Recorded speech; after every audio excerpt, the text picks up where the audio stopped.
দক্ষিণ পশ্চিম বঙ্গোপসাগরে অবস্থান করা ঘূর্ণিঝড় ফিনজালের প্রভাব শুরু হয়েছে। এটি উত্তর পশ্চিম দিকে অগ্রসর হয়ে বর্তমানে একই এলাকায় অবস্থান করছে।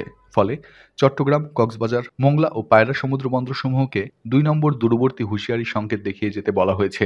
৩০ নভেম্বর শনিবার বাংলাদেশ আবহাওয়া অধিদপ্তরের আবহাওয়াবিদ মোহাম্মদ ওমর ফারুকের দেয়া বিশেষ বিজ্ঞপ্তিতে এই তথ্য জানানো হয়েছে।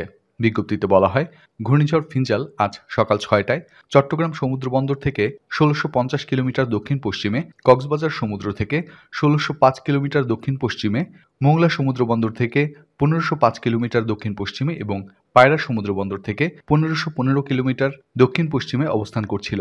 এটি আরও পশ্চিম উত্তর পশ্চিম দিকে অগ্রসর হয়ে শনিবার দুপুরের দিকে উত্তর তামিলনাড়ু উপকূল অতিক্রম করতে পারে।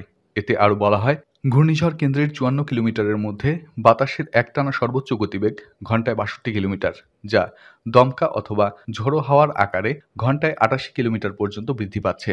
ঘূর্ণিঝড় কেন্দ্রের নিকটবর্তী এলাকায় সাগর খুবই উত্তাল রয়েছে। এর ফলে চট্টগ্রাম, কক্সবাজার, মোংলা ও পায়রা সমুদ্র বন্দরসমূহকে ২ নম্বর দূরবর্তী হুঁশিয়ারি সংকেত দেখিয়ে যেতে বলা হয়েছে। এছাড়া উত্তর বঙ্গোপসাগর ও গভীর সাগরে অবস্থানরত সকল মাছ ধরার নৌকা ও ট্রলারকে পরবর্তী নির্দেশ না দেওয়া পর্যন্ত উপকূলের কাছাকাছি থেকে সাবধানে চলাচল করতে বলা হয়েছে।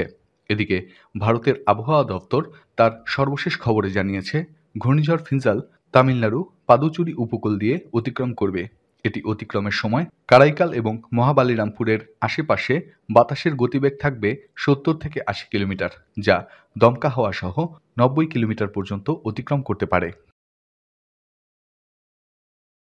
এরকম আরও অনেক ভিডিও পেতে নিউজ এক্সপোজার টিভির সাথেই থাকুন। চ্যানেলটি সাবস্ক্রাইব করুন এবং সাথে বেল আইকনটি বাজিয়ে দিন। আসসালামু আলাইকুম।